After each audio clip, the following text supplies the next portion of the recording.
Macon Middle Georgia Black Pages and Resource Guide is proud to announce that the 2021-2022 edition is now available in hard copy and digitally, which will feature Black businesses that have substantially impacted the economy in the counties of Houston, Baldwin, Lawrence, Twiggs, Crawford, Wilkinson, Monroe, Peach, and Jones. You will be amazed. We got over 1,600 African American businesses listed. For over 30 years, The Macon Middle Georgia Black Page continues to serve as the premier resource guide for business owners and consumers. We give all African American businesses a free listing. The 2021-22 edition is available now At various locations throughout the city. in hard copy. Or you can go to our website, MaconBlackPages.com, Download the app today. for the new Edition of the Macon Middle Georgia Black Pages.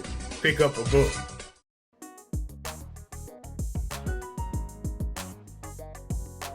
This is International Women's History Month. And there are so many people in Central Georgia who really portray the reason why there is a need for the celebration of women and women's history, and just try to highlight the accomplishments of women throughout the world, really.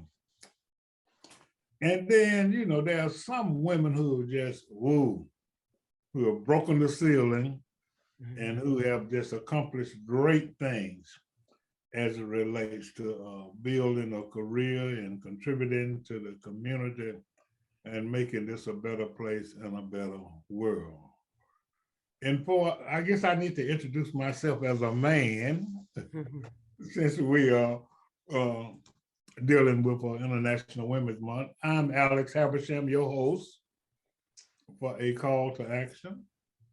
And I'm more than a little pleased today to have with us Ms. Christy Kovac, the president of Sheridan Construction, general contractors. So I'm just so excited about, the specialty of having a young lady who's the president of a contracting and construction company in the person of Miss Christy Kovac, Kovac. How you doing, Christy? I'm great. Thanks, Alex, for having me. Yeah, thanks for coming on. So just tell us now, this is so amazing, and I don't want to do a lot of talking on this interview because there is so much that I want to know, and I'm sure that the consuming public wants to know about you. So let's just start way back when you were a little girl, and I'm kind of walk us through your life because I think it's absolutely noteworthy and phenomenal that you have walked through the system as a female and have become the president of a major general contracting and construction company. All right. Well, I'll start with, I was born and raised here in Macon, so proud Maconite. Went through the Bibb County school system, graduated from Southwest High School. And, I've had many good mentors in my life, but I guess my earliest one was my grandfather. Spent a lot of time with him after school. He saw that I guess, excelled and enjoyed math and numbers a lot. And he's the one that influenced me towards this engineering mindset. He says, you need to go be an engineer. They make good money. Didn't even know what an engineer was at that time. I was so young, but started looking into it. And as I got to the point of graduating, getting close to graduation, I decided to apply to Georgia Tech. I said, well, that's an engineering school in Georgia. I'll go for it. Although I started out in the architecture route, which I guess some would say that's akin to engineering. It's somewhat in the same ballpark, but so I started in architecture, and after the first quarter there, I decided I was maybe too practical, didn't have the creative mindset to go out and draw these amazing things, but I enjoyed watching the people who did have that talent, and consulted with some folks in the architecture school, and they said, well, we have a program called building construction a master or a bachelor's of science in building construction if you want to check that out. And it was in the School of Architecture. So gave those classes a try and fell in love with it.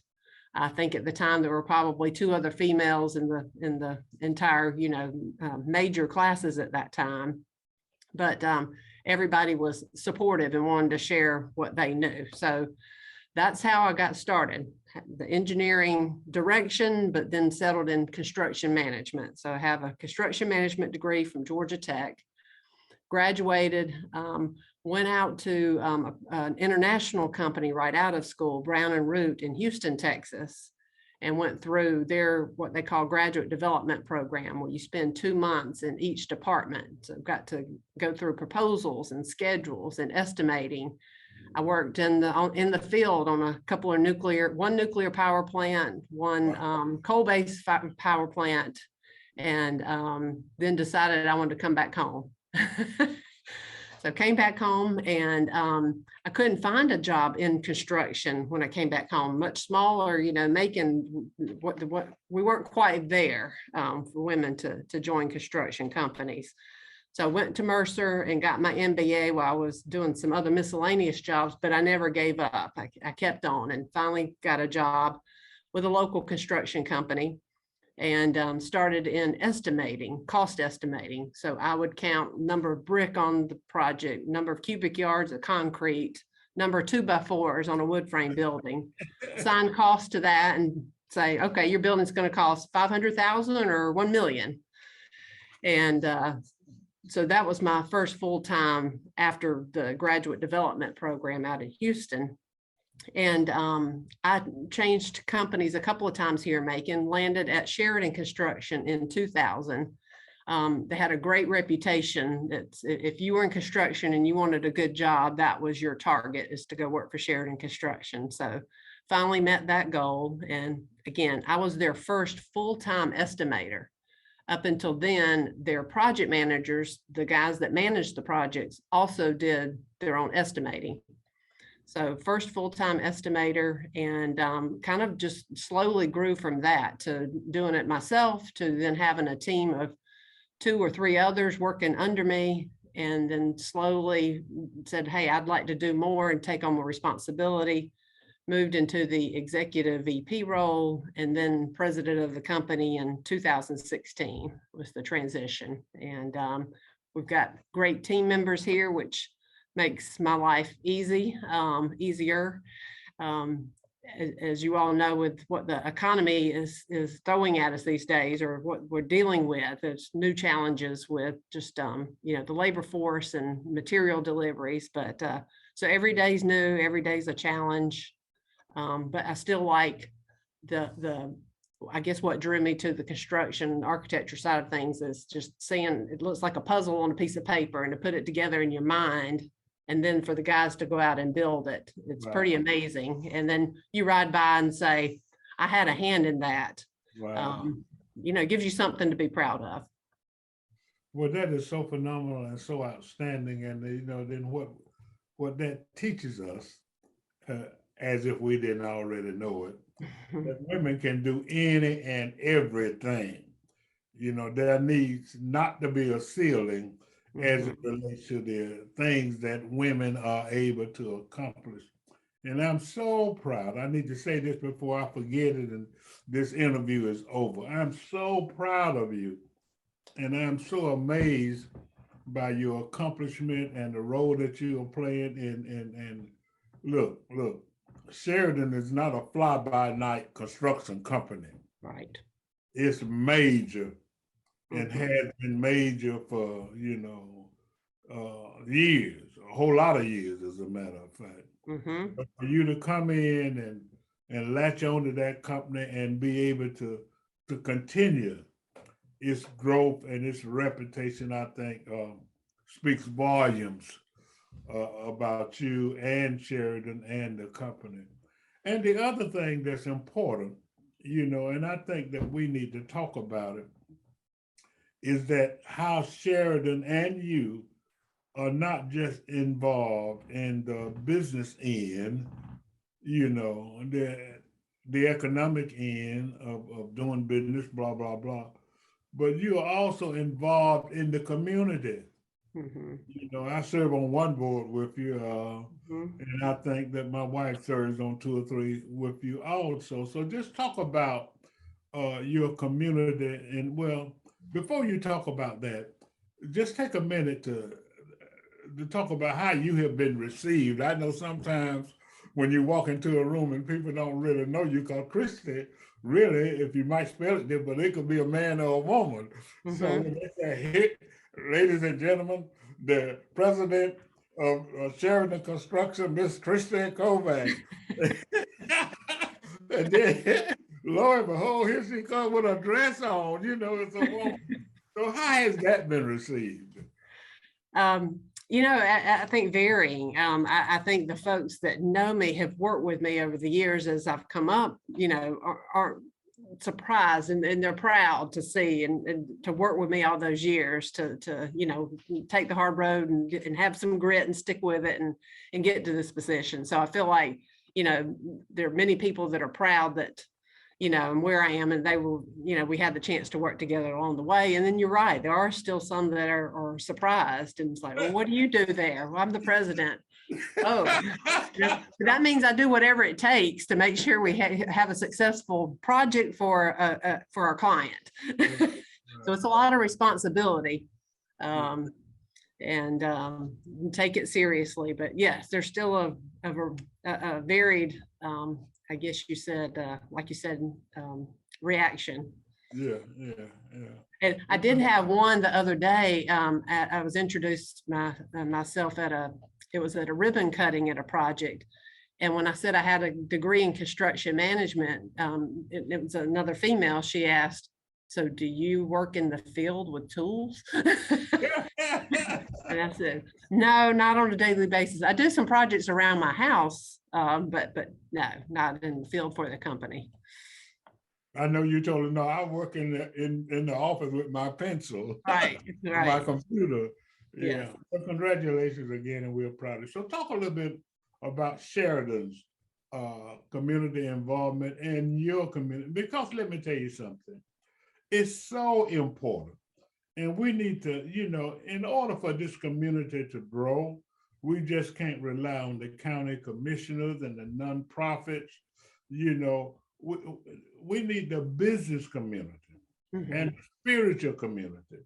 We need all of us to kind of work together in order to make this a better community. And I know for a fact, matter of fact, I know what the company's heart is. And I'm very familiar with many of the activities. As a matter of fact, I went up the mountain to sales the other day and I didn't know this, and I saw the Sheridan building.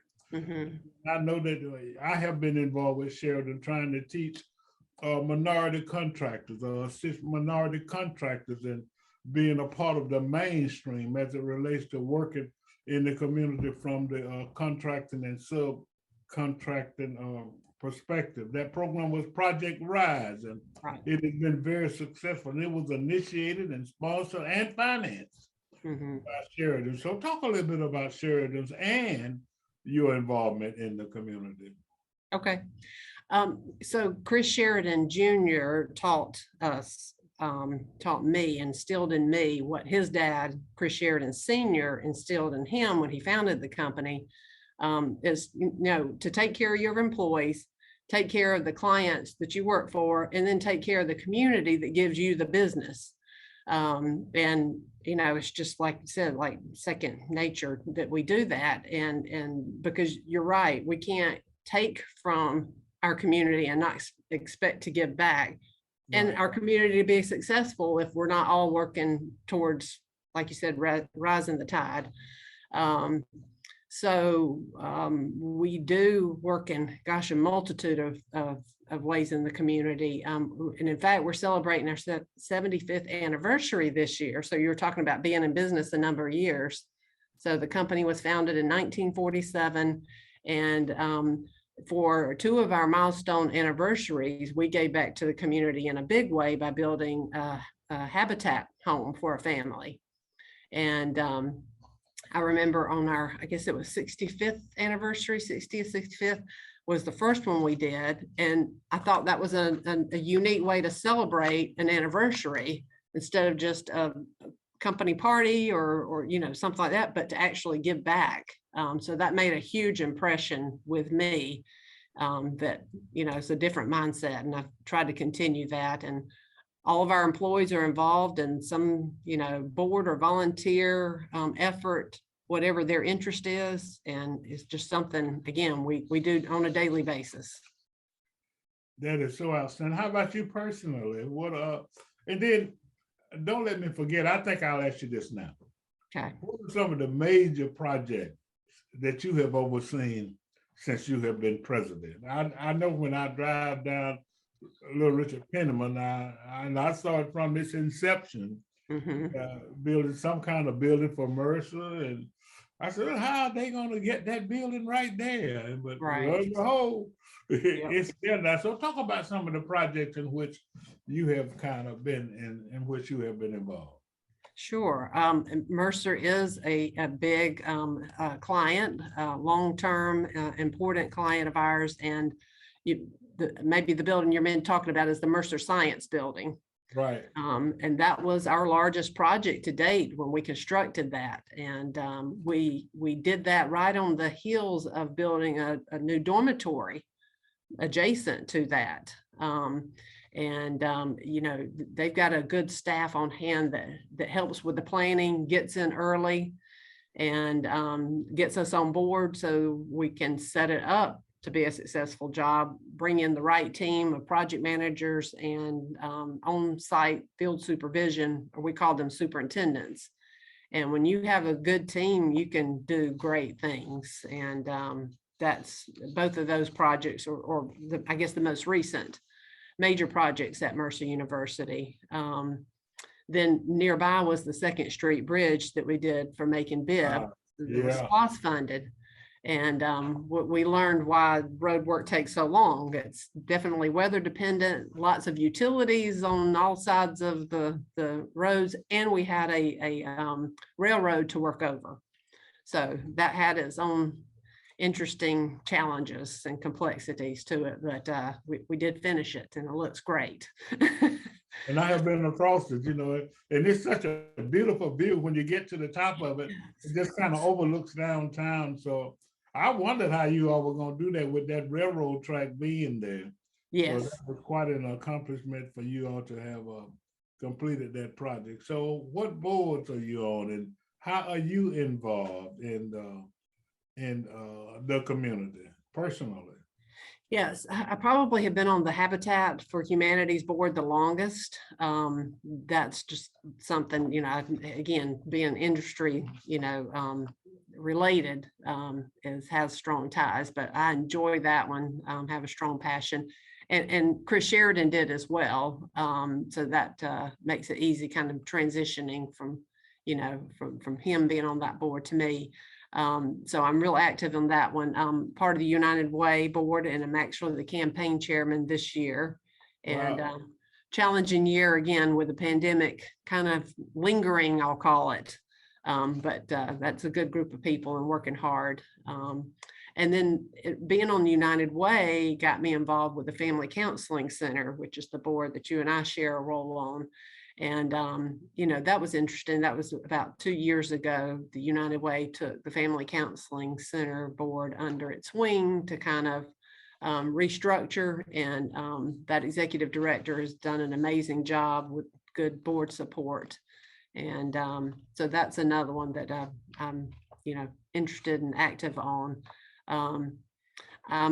Have a big hand in workforce development through our Associated General Contractors industry. That's probably my other main one, just because we need young people to see that the trades are a way to make a living and do something that you can be proud of.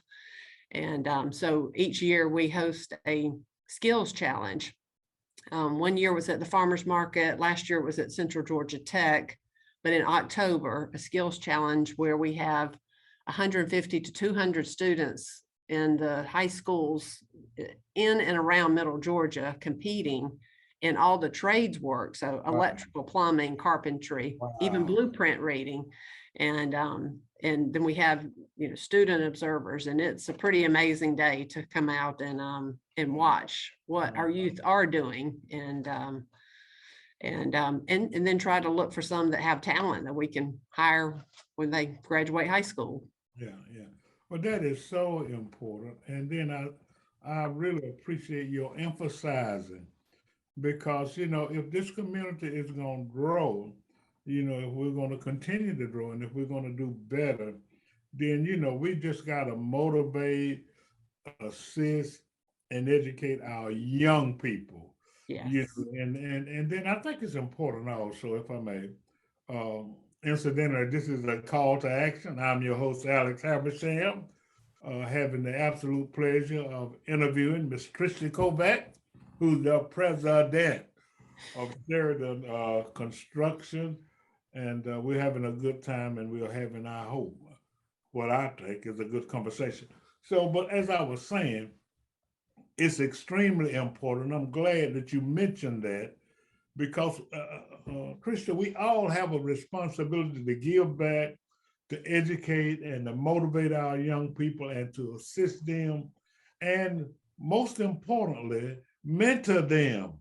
Mhm. If we're going to make this a better community, then we need to grab a young person by the hand and encourage them. And as I was saying, it's so important that we portray good and shining examples of successful women, not only during International Women's History Month, but all the time.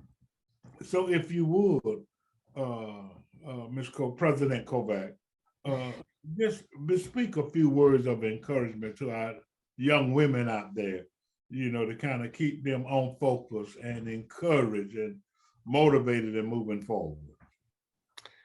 Sure. I would tell our young women to be curious and be hungry to learn. There are people, in both genders, that are there and willing to take you by the hand and teach you. And but you have to show up and show interest in wanting to learn more, and then do more, and challenge yourself to step out of your comfort zone and take on more responsibility, or go to an event or do something out of your comfort zone. That's the way you're going to grow. So just keep challenging yourself, and use the people around you to help you. Okay, I guess it's a challenge now for you, with gas prices and the price of materials and COVID and employees, shortages. I guess you're having them, so what are you doing just to kind of continue to move forward? What is Sheridan doing? Have grit and keep pushing forward. Don't use excuses. Look for a way to get over the hurdle, not let that hurdle stop you. And just do it day after day. Day after day, 24/7, 365. Yes. Well, that is extremely important. And there again, that I'm just so appreciative for you and for Sheridan, not only from the construction side, but the community involvement side. And I know that you are involved, and I know that you're the president, because I received correspondence signed by Christy Kovac. So that's very, very important. And, as a member of the community, as one who is concerned, and you're involved in so many of these things till I think you forgot one. How about the Boy Scouts? I've seen you at the Boy Scouts programs. Yes. Yes, absolutely. I'm not on the board, but I'm assist Garrett Williams with some things in the background. So yes, and enjoy going to those. Yes. Yeah. So that's very important. They said the proof is in the pudding. Mm-hmm. Involved in a whole lot of good initiative. And, I want to thank you and let you know that speaking for the community, I'm going to just assume the right all of a sudden. I just want to express my deepest appreciation to you for the role that you and your company, your fine company of 75 years, Sheridan Construction, have played in the betterment of our community. not only from a physical standpoint and building, but from an intangible standpoint as it relates to supporting the community. Because it takes a village. It takes all of us to make this a better community. And I think that Sheridan Construction and Christy Kovac, president, have done a phenomenal job of doing that, both from a physical and an intangible perspective. This is a call to action. I'm your host, Alex Habersham, having interviewed Ms. Christy Kovac, the president of Sheridan Construction. Thanks for all you do. And you're so deserving of being featured on International Women's History Month. Have a great day. Thank you.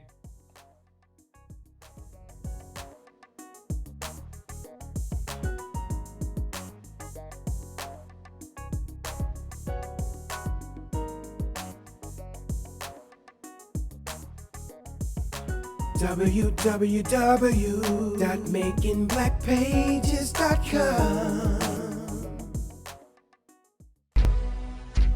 Macon Middle Georgia Black Pages and Resource Guide is proud to announce that the 2021-2022 edition is now available in hard copy and digitally, which will feature Black businesses that have substantially impacted the economy in the counties of Houston, Baldwin, Lauren, Twigg, Crawford, Wilkinson, Monroe, Peach, and Jones. You will be amazed. We got over 1,600 African American businesses listed. For over 30 years, The Macon Middle Georgia Black Page continues to serve as the premier resource guide for business owners and consumers. We give all African American businesses a free listing. The 2021-22 edition is available now At various locations throughout the city. in hard copy. Or you can go to our website, makingblackpages.com, Download the app today. for the new Edition of the Macon Middle Georgia Black Pages.